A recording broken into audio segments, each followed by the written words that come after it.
Your commissioner, he works from the toilet. He works from his bedroom. He works in front of his wife. And he puts it all together in his office. It's the league.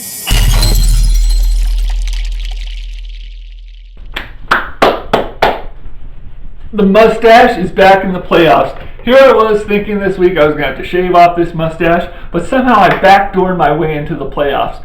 It's crazy. I don't even know what happened. I'm still trying to wrap my head around what happened. But hey, we have an awesome show today.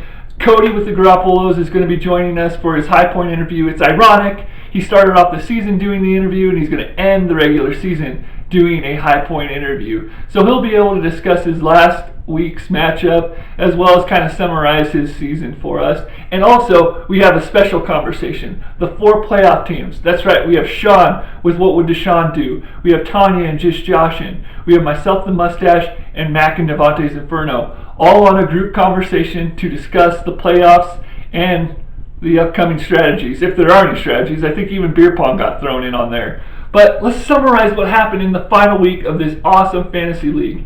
It's crazy. We had 5 teams with the 7-7 record, so myself and Mac had the 2 highest totals throughout the year, so we got elevated into the 3rd and 4th spot by our point totals. But let's look, because Colt was up against Nick and the Stashes Alike. Colt and Team Powder Puff, all he needed to do was get a win to be in the playoffs. Heck, all he needed to do was get 100 points, and he would have been in the playoffs. But Colt, unfortunately, only was able to manage 84 points. That's right, Colt. Unfortunately, you picked a bad week to get the horse's ass low point of the week, but you got it. Hit the music. So, man, Colt, bad time. Nick with the win jumped into a 7-7 record as well. His point totals were a lot lower, but congratulations to Nick for jumping his way back into this fantasy league.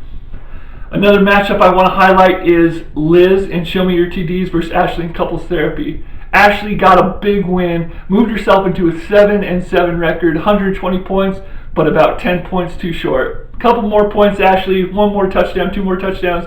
You've been right there in the playoffs. Tough way for Ashley and Colt to fall out of the playoff hunt. And Liz, even with the highest point totals of the year, ended up taking last place in the league. So next week's show, we're going to be transferring over the loser license plate to her vehicle, and she gets to suffer those horrors for the next 12 months. And the last matchup I want to highlight this week is Bryce and the Chubby Chasers versus Sean and What Would Deshaun Do? All Bryce needed to do was get a win this week. He would have been in the playoffs. Some poor coaching moves down the stretch, he will admit. He had trouble picking his wide receivers, and I can't blame him. All his receivers were somewhat decent, and each week he just didn't know which ones to choose. So unfortunately, Bryce, this year, you missed the playoffs, buddy. But hey, you got rid of the loser license plate. So there it is, everybody. I want to applaud everybody this week on an awesome fantasy regular season. We're jumping right into the playoffs. But first, let's talk with Cody and the Garoppolos and talk about the Week 14 high point.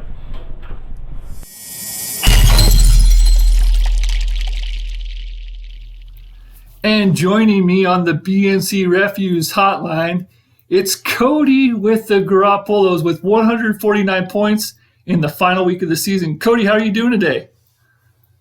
Doing all right. I'm dragging a little ass on that Las Vegas weekend, that's for sure, though. So were you looking at your fantasy team this weekend while you were in Las Vegas, or were you too busy with all the extracurricular activities? I was checking in on it. Got it lineup set pretty much before we left. So, well, maybe you should have set your lineup earlier all season long. You might have done better. That's what I should have done. That's my excuse then.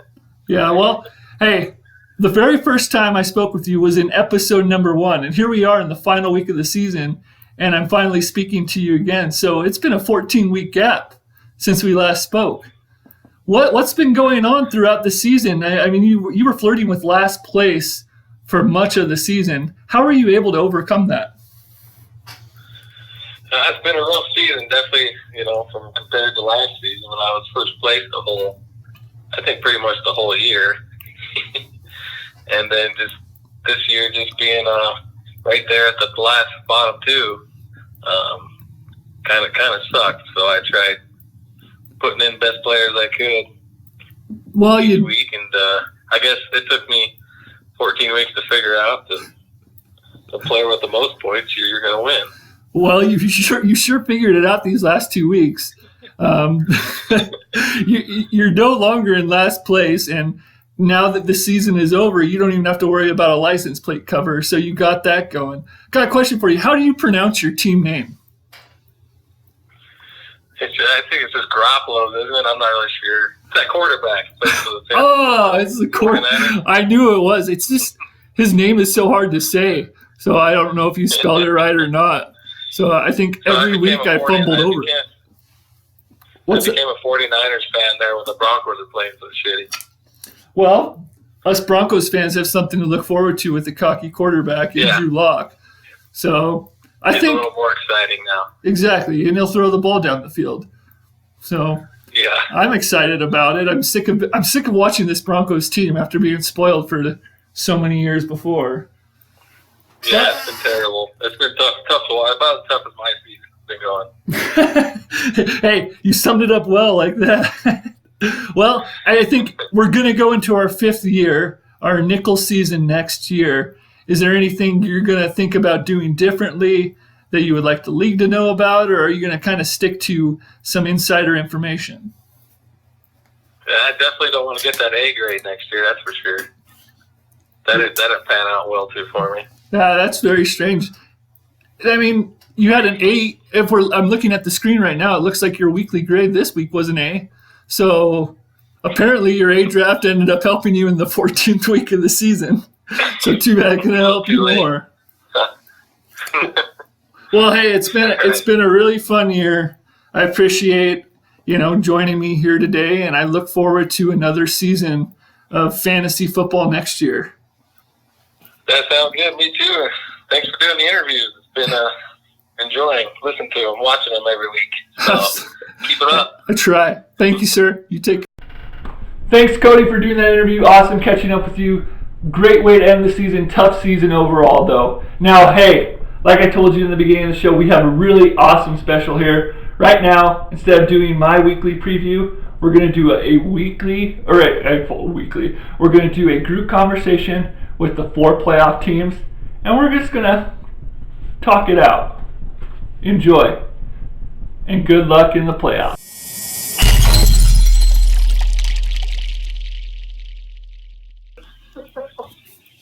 It's the Round 1 playoffs, brought to us by SportsEyeTest.com. Wow, what a treat this is. I'm drinking a cold Budweiser, and I'm actually talking with Tanya on the phone. # blessed. How is everybody doing today? Great. I'm on my second glass of wine on Tuesday night. Beautiful, beautiful. Okay, so to summarize this is a special conversation. All of us made the playoffs.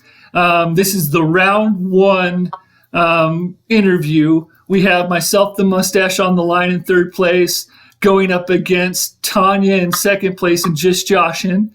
We have on the line Mac and Devontae's Inferno in 4th place, going up against the number 1 seed in Sean and What Would Deshaun Do? So first thing I want to just address is Tanya. I know I haven't had a chance to speak to you all season long. You haven't got a high point interview. Has that kind of bummed you out, considering you're the only one in the league this year that did not get a high point interview? My confidence is riding high. This is my first year of doing 2 leagues at a time, so I feel like I was conflicted a lot. But I just sat back and let the players do their job. So I feel pretty darn good. I didn't get too involved with the smack talk this year. Well, you're in the playoffs, so you didn't need to really smack talk, I guess, if we're looking at it that way. But I got to ask you, are you in the playoffs in your other league? Oh, my goodness, no. Okay. No. So this league is priority numero uno. Always. Perfect. Yes. Well, see, maybe you'll get a high point interview next year just based upon that. But anyway, congratulations on making the playoffs. last week, me and you faced off against each other, and you pretty much dominated me, or should I say Ryan Tannehill dominated me. What makes you think that? What makes you think that is going to be the same this week? I'm not quite confident in my quarterback. That's why I have 3 on my team right now. And I threw in some random mixing. I mixed it up, and it led me to be. But I am very happy I beat you. But it was a big mix-up. Well, it'll be an interesting matchup. Us going up against each other. I got some moves in mind, so we'll see what happens. Mac and Sean, you guys faced off in week 13. Sean, you were able to pull away by a little bit, but you only had 111 points to Mac's 104. Sean, what are you going to do differently this week going up against Mac and Devontae's Inferno? Yeah, I'm a little worried about this week. I kind of got the injury bug last week. Been pretty healthy all year, but a couple of my main guys are hurting a little bit. So we've been trying out a couple people the last couple days. We're going to have to, get some good pickups here, or kind of shuffle around a little bit. So we'll see what happens. But yeah, we've been trying out some guys, so hopefully it works out. So you're hinting at using the waiver wire, is that correct? Yeah, I'm looking at a couple different kickers, maybe. I may pick up 2-3 kickers just in case. I won't give away too much. Yeah, probably targeting kickers for the most part. So yeah, me too. That in defenses, considering I picked up Houston last week, the late egg against Denver. But hey, Mac, what about you? You're riddled with injury yourself. You're riddled with injury yourself, Mac. What do you got to do this week going up against Sean? Honestly, I just gotta hope everyone wants to come and play. I mean, I got the lineup I want, but just if they're gonna come play or not. You got the lineup you want? Are you also hinting at using the waiver wire? Because I think looking at the screen right now, and I know you guys don't have access to it, but as I look at teams and our benches, we're all dealing with injuries on the bench. Mac, not so much in his starting lineup, but we're all dealing with injuries. So it'll be interesting to see who we can grab going into this first week of the playoffs. I guess a question I want to ask Sean and Tanya, are you guys happy that you are not going up against each other in the first round of the playoffs? Or are you a little upset considering one of you guys would at least have a shot at winning the title if you guys faced up against each other this week? Well, I think right now, with it being Christmas, I don't know. I think we're hoping for just one of us to maybe make a tad bit of money. I'll say this: I'm happy that they're not playing each other this week. You've ruined the season. If we play each other the following week, then that'll be an interesting competition. Yeah, closer to Christmas. Yeah. But for now, it'll keep the household happier that we're not playing each other. If we have to have this conversation in a week, yeah, it could get interesting. I always look forward to that conversation, but at the same time, if you think about it, if you guys were both to make it to the championship game, you've basically solidified yourself $450. I mean, so in my household, Liz's money is my money, and my money is Liz's money. So at the end of the day, that's one heck of a Christmas for your kiddos.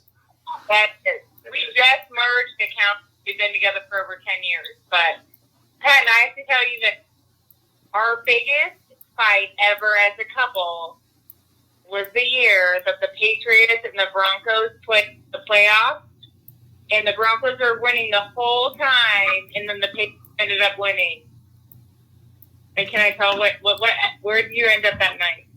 Do you remember that? No. You don't remember that? We lived in Palomino. He ended up sleeping in the bed of his truck. So football is very important to us. So this is a big deal. Well, now I'm kind of rooting to lose and for Mac to lose to see how this all shakes out. We may have two It's gonna be a cold separate Christmas they just have to play each other in the finals. But we have to take 1 week at a time. I'm concentrated on this week. No, I have to look at this week because, yeah, it's going to be. I think it's going to be a close match. I'm coming, Philip. No, I'm not that. You don't like Brady. I'm not that cold. Well, right now, I got on the screen Mac and Devontae Inverno versus Sean, and what would Deshaun do? Sean's a little bit down on the projections. I think you've still got to figure out your lineup a little bit. When I look at... Are there people hurt? What's that? Do I need to plug something else in my lineup, or do I need to look at that, or what? You might want to look at it. I mean, I don't know if you want to play Mike Evans this week, if that's any hint to that. Nah, he's questionable, very questionable. So, yeah, we'll have to see what happens with that. Yeah. I wish I could put it in stickers, but I don't think that's possible. Well, Max struggles with his lineup because he's been really being butchered by Russell Wilson and Tyler Lockett of late. So he really wants them to step up. And then when I look at myself, the mustache up against Tanya and just joshing, the one player that scares me the most, besides Christian McCaffrey, by the way, Christian McCaffrey is one hot human being. But the one player that scares me the most is Ryan Tannehill after what he did the last couple of weeks. I honestly can say I dislike that guy. Yeah, I mean, I'm not a huge fan of him, but between the 3 quarterbacks I have, I might have to go with him. Well, you better be. You have 3 quarterbacks on your roster? Quarterback? Yep. Oh, goodness. 3 quarterbacks on the roster. Wow, you don't hear that every day. Well, Lamar Jackson might be out against the Jets, so you may get lucky on that, Tanya. So. Jacob, how was it called? Can we talk about that? I wanted to play Jacob so bad, named after my team and everything, and I had to sit him. Yeah, but he's injured, and you have Christian McCaffrey and Mixon, who's been. And why is it stealing? Come on, he's killing me. Yeah. Can I never play him this year? No. Well, maybe you can play him this week. I feel your pain, John Thompson. All right. Well, I appreciate everybody joining me today. Is there any last words you guys would like to say going into the first round of the playoffs? John, you know what this reminds me of? These final 4? You and me back in the day beating Sean and Patton and Pong. Oh, shut up.